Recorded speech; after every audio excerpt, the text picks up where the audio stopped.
bienvenue dans cette nouvelle vidéo. Aujourd'hui un petit tour de jardin pour changer des plantes d'intérieur. J'avais envie, vu que les 3 dernières vidéos c'était des plantes tours que je n'ai pas vlogué depuis un petit moment.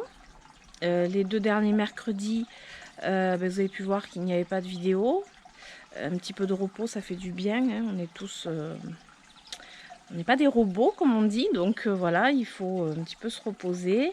Et du coup, ça faisait quelques jours que je n'étais pas venue dans mon jardin faire un petit peu l'état des lieux. Donc on va le faire ensemble. Je vous amène avec moi, je pense que ça risque d'être sympa. Voilà. On va commencer. Allez, c'est parti. Par ce massif. J'adore, de plus en plus j'adore. C'est là où j'ai mes érables du Japon, enfin une partie de mes érables du Japon, les acères quoi. Bon là l'Ocasia, je viens de voir d'ailleurs que elle a pris un petit peu le soleil, mais bon ça c'est pas bien grave. Ici j'ai la bignone. Alors je sais pas si je crois que je vous avais montré dans un vlog. J'avais une pousse de cette bignone là, qui est plutôt immense. Voilà. J'ai coupé pas mal de tiges qui retombaient beaucoup de vent. Et du coup, comme il y avait une pousse qui sortait de terre, mon mari m'a fait une petite installation avec un petit treillis, voilà, sympathique. Et du coup, je la fais grimper ici. Et j'ai envie de faire un petit peu comme j'avais fait là. Je sais pas si vous voyez. Torsader un petit peu, voilà. Je trouve ça joue des années pour le faire, mais c'est pas grave. Voilà. Après, j'ai cet arbuste fleuri, je sais pas, oui c'est des fleurs quoi, c'est du cyste pourpre, mais là j'ai plus de fleurs, non j'ai plus de fleurs, et du coup voilà, mais il pousse bien, il pousse par plein de fleurs là, mais bon, je sais pas s'il y a une deuxième floraison, parce que l'année dernière quand je l'avais mis, il était petit, tout petit, mais là il a vachement grossi. Les érables du Japon sont magnifiques. Le pourpre il est trop beau. Celui-ci un petit peu crevette, un petit peu, vous savez, rosé et vert. Et par contre là, voilà, ça c'est mon plaisir. Mon plaisir. Alors là je vous le montre depuis ma hauteur. C'est mon lilas des Indes qui est en fleurs, qui commence à fleurir. Il est juste magnifique. Ce lilas, c'était mon mari qui me l'avait offert il y a, je crois, 3 ans pour notre anniversaire de mariage, qui est très très bientôt, à nouveau. Et je le trouve trop beau. Alors, je ne sais pas si le rendu sur la vidéo va faire son effet, mais bon, voilà. Alors celui-ci, je suis vraiment contente. J'ai une Gora que j'ai pas encore plantée, une Gora rose. Rose fuchsia. Donc là j'ai la Gora qui est rose clair, un peu presque blanche, qui est en pleine terre, et je compte mettre celle-ci entre, mais que à l'automne. Voilà. Bon là j'ai mon Hortensia qui a, ça y est, qui a fané. De toute façon on était dessus 50 000 fois. Là j'ai la mauve qui est toujours en fleurs, qui est trop jolie. Ça j'adore. Donc ce coin c'est dans les tons rosés. Donc ça je suis contente. Après j'avais une autre fleur ici, mais que j'ai dû arracher parce qu'elle était toute vilaine. Je ne me rappelle plus ce que c'était. Bon là on a droit à la brouette pleine quand je désherbe, qui est restée telle qu'elle quand je l'ai laissée. Voilà. Du coup ici dans ce massif, j'ai eu mon salix qui a eu des pucerons. Donc là je peux pas vous montrer parce qu'on les a éradiqués, mais c'est les pucerons de saule, sont énormes, noirs. C'est pas très ragoûtant, c'est même un peu dégoûtant. c'est pas top. Du coup avec mon mari on a employé les grands moyens, c'est-à-dire traitement contre les pucerons, mais un peu plus soutenu. Malheureusement il y avait des coccinelles, mais bon elles suffisaient pas, donc voilà. Après ici j'ai les hémérocailles, ouais c'est hémérocailles il me semble, qui ont fané. Je vais vous montrer, j'en ai d'autres qui ont fané, mais là ma Gora mangée par les escargots, toujours pareil. Quelle tristesse, mais bon, c'est comme ça. Le sédum qui a quasiment fini de fleurir d'un côté, mais bon, j'ai loupé un petit peu la floraison. Ah oui, j'ai aussi les trèfles, les fameux petits trèfles que j'avais achetés en début, là au printemps, qui avaient été mangés littéralement par les escargots, encore une fois, et qui a repoussé. Ils ont même fleuri, mais bon là, les fleurs sont fanées. C'est pas très joli les fleurs en fait. C'est sans importance. Par contre, ce que je vais vous montrer, que je vais essayer d'avoir entre temps ouvert, parce que là en fait le soleil n'étant plus là, c'est mon nénuphar que j'ai acheté cette année qui a sorti une fleur. Je vais essayer de vous la filmer quand elle est ouverte, parce que malheureusement aujourd'hui le soleil joue à cache-cache, du coup ma fleur c'est déjà refermé. Ensuite on continue par là. Là les plantes de savetier qui ont bien poussé, même si c'est pas en fleur, c'est trop beau je trouve. Ici, mon sédum qui est bien en fleur par contre là. Celui-là il a un peu plus de soleil, du coup la floraison dure un peu plus. Là j'ai le sureau. Alors le sureau, je trouve trop beau le sureau en fait. Je sais pas, c'est la couleur, la forme, ça fait penser un petit peu à un érable du Japon. J'en ai un juste à côté. Ça fait un peu penser un petit peu à ça, donc voilà.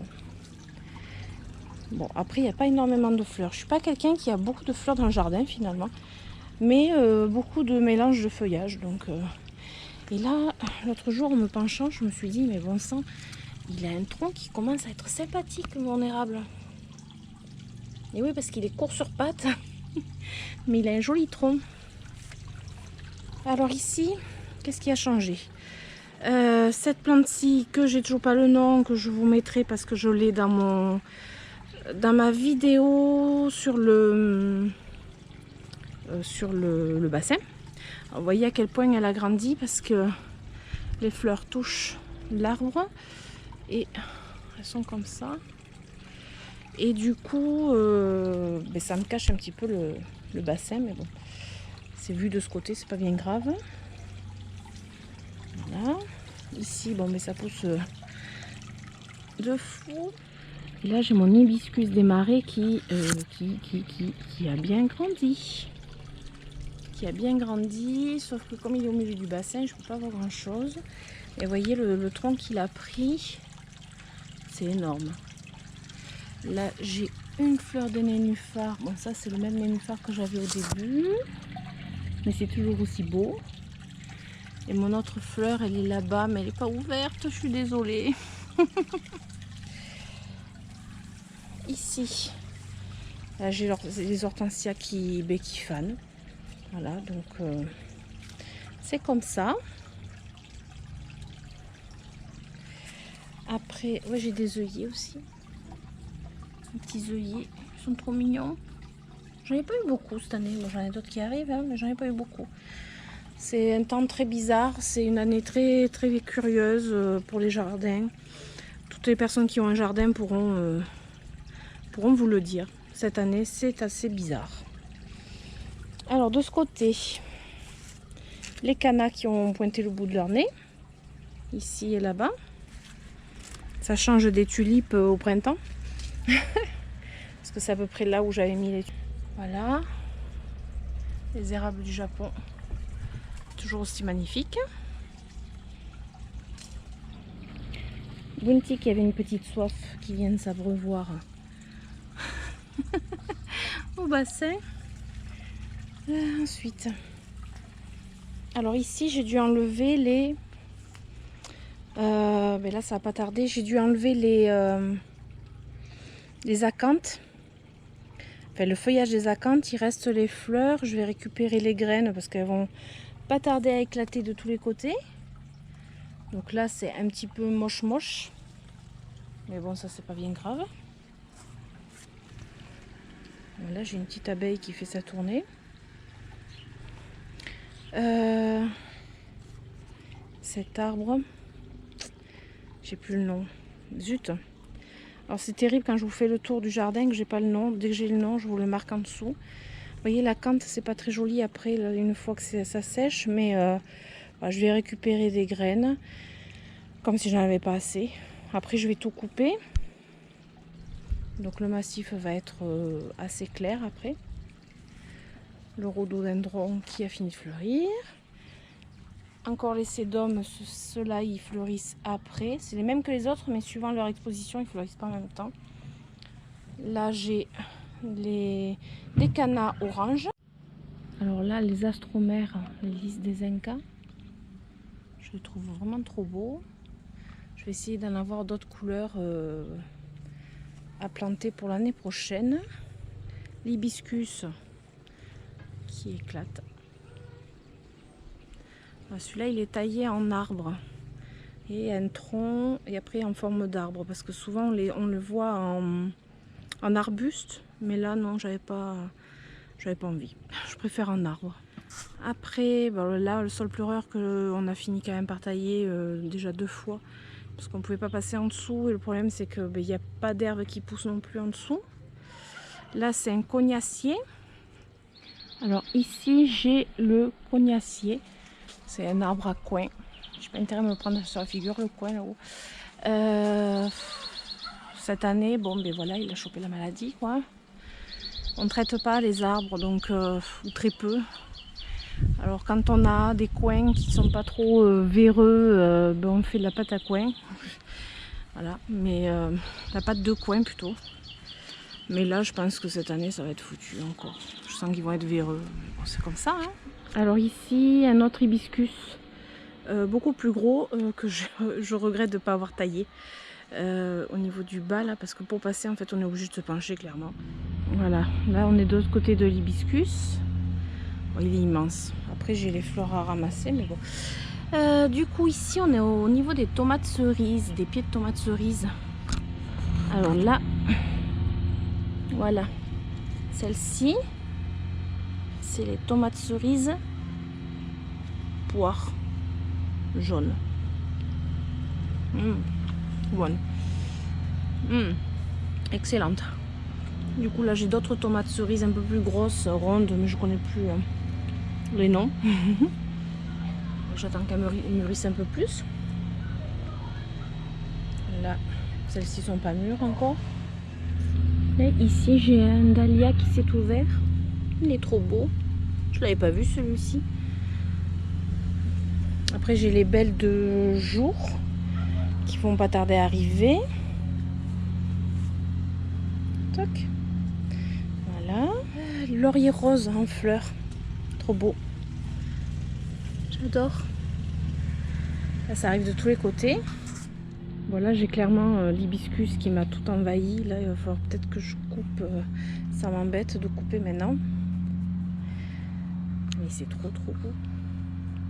Alors, quand les abeilles viennent butiner, les bourdons, tout ça, j'adore.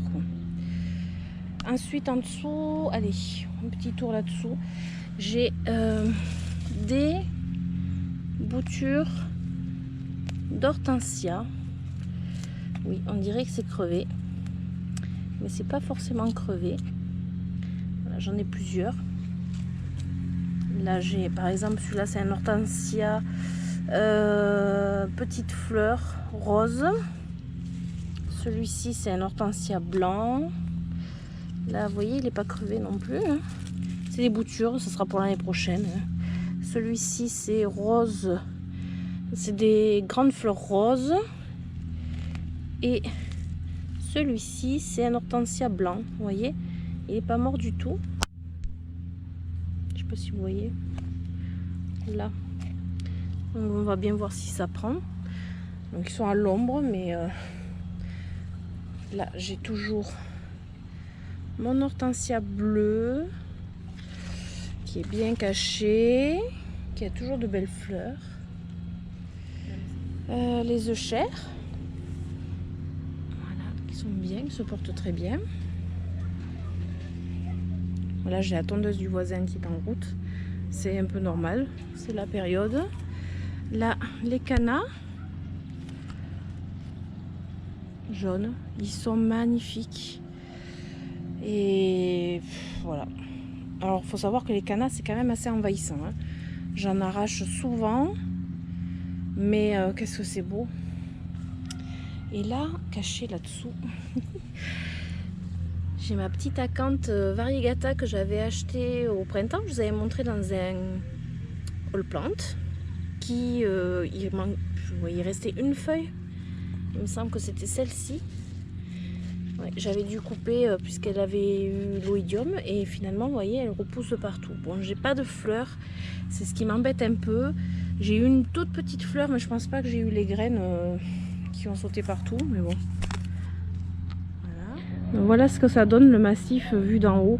Faut reconnaître que l'hibiscus il est un petit peu envahissant.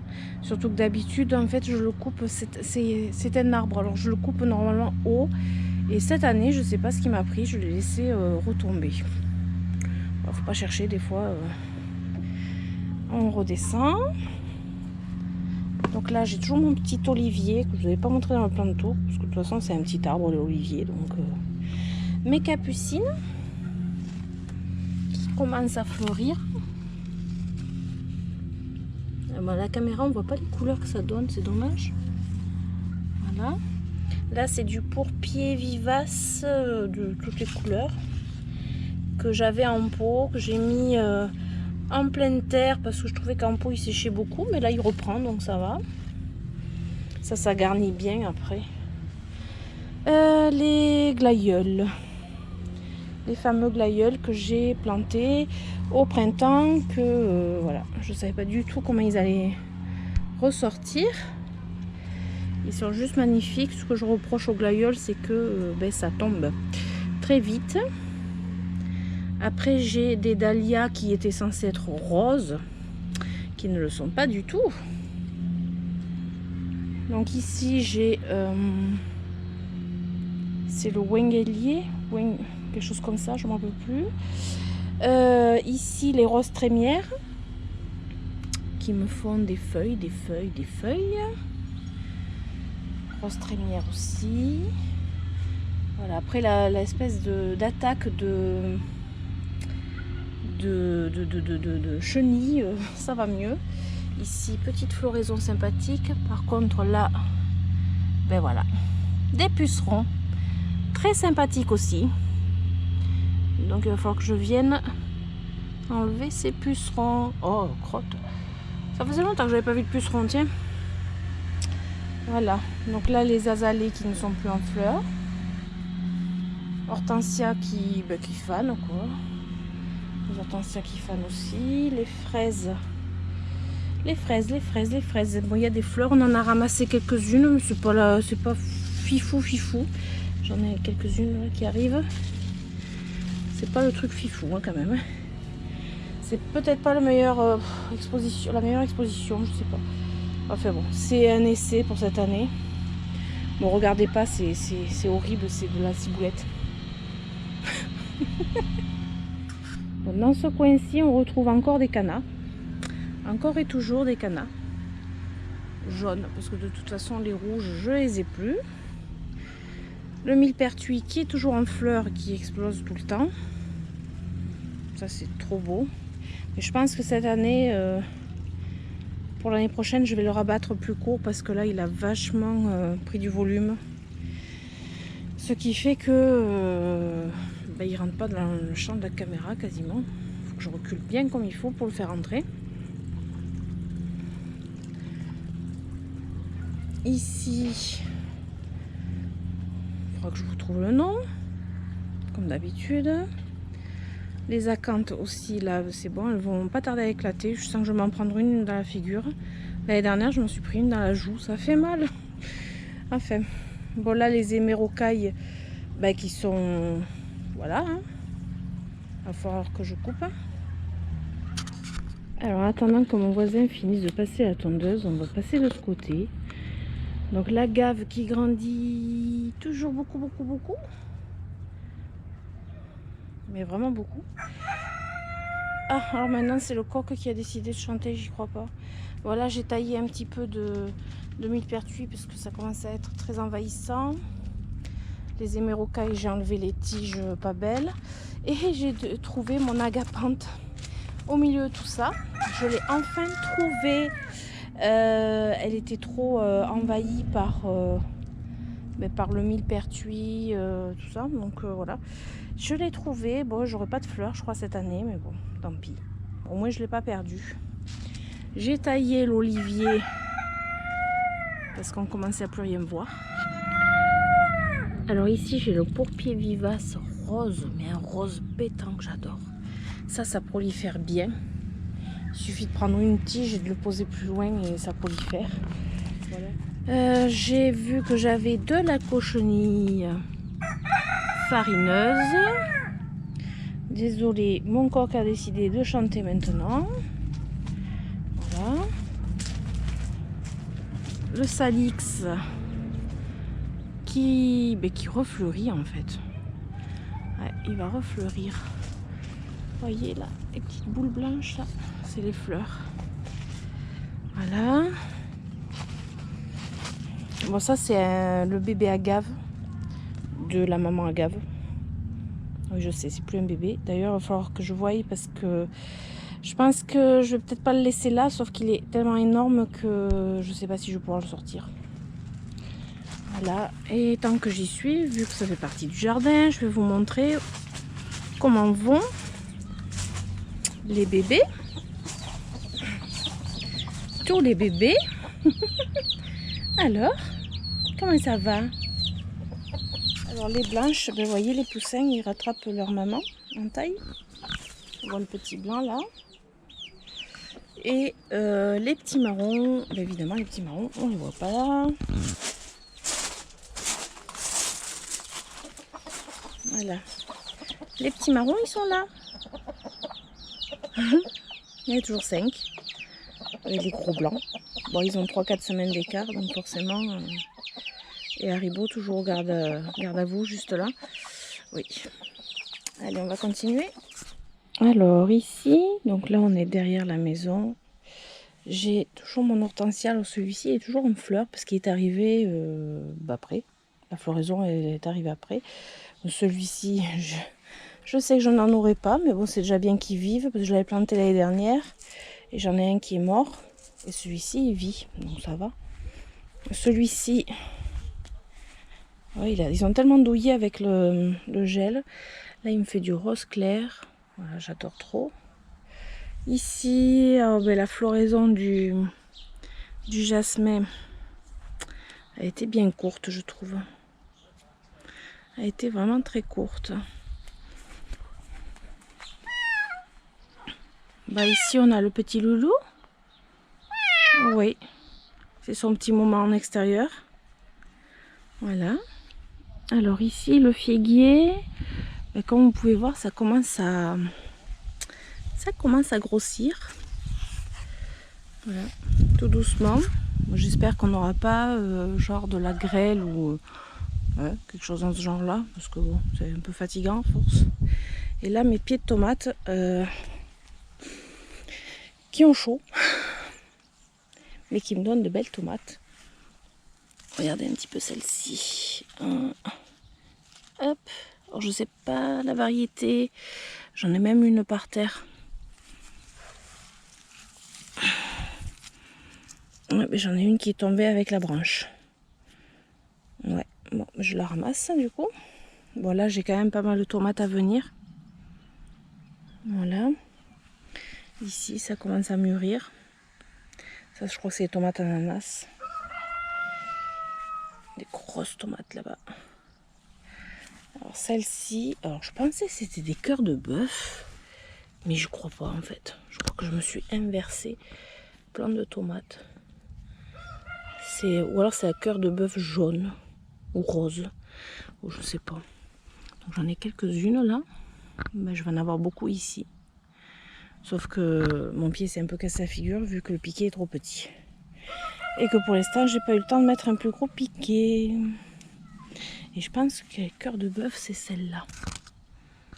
Ouais, elle ressemble plus au cœur de bœuf. Voilà pour les tomates. Alors ici, j'ai cet arbre qui se met à fleurir. Si je pouvais vous faire sentir l'odeur qui en dégage.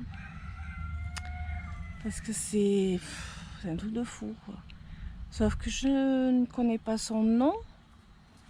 Je connais pas son nom, je connais pas sa variété. Parce que mon mari, c'était en fait une branche qui m'avait ramené, qui a fait ce joli petit arbre.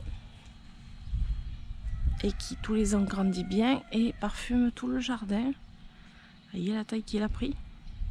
Donc je taille toujours le bas pour faire un arbre. Et c'est vraiment... Regardez un petit peu. C'est juste magnifique. Alors c'est marrant parce que je vous ai jamais montré ce coin. Parce que en fait c'est le coin fourre-tout. C'est le coin où on met... voilà, il y a un bout de grillage. Enfin c'est pas terrible. Ce sont des palmiers qu'on avait mis en pot qui étaient tout petits. Vous voyez la jardinière. Et en fait ils avaient cette taille là. Et tout petits. Et comment dire, on les a laissés. On les a laissés dans ce coin en se disant bon, on les mettra un jour par-ci par-là, enfin on verra.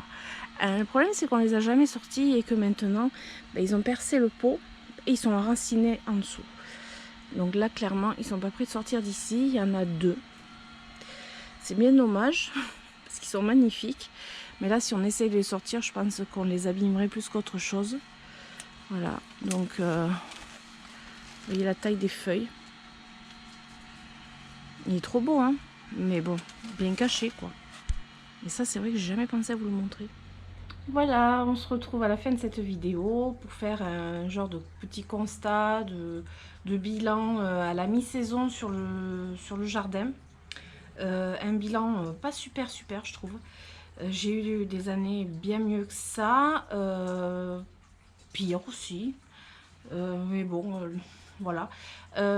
Côté érable du Japon et hortensia, vous vous souvenez dans un vlog, il me semble, oui c'était un vlog où je vous avais montré un gros coup de gel qu'ils ont subi, qui m'avait brûlé tout le dessus du feuillage qui sortait juste, puisque c'était le printemps, que j'avais même peur que ça redonne pas de feuillage et que certaines de mes hortensias meurent.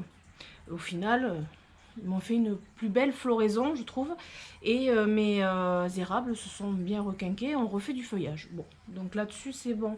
Sauf qu'après, le point négatif de cette année, c'est les pluies incessantes et la chaleur. On ne sait pas trop. Un coup, il fait 40, un coup, il fait 20. On ne sait pas trop.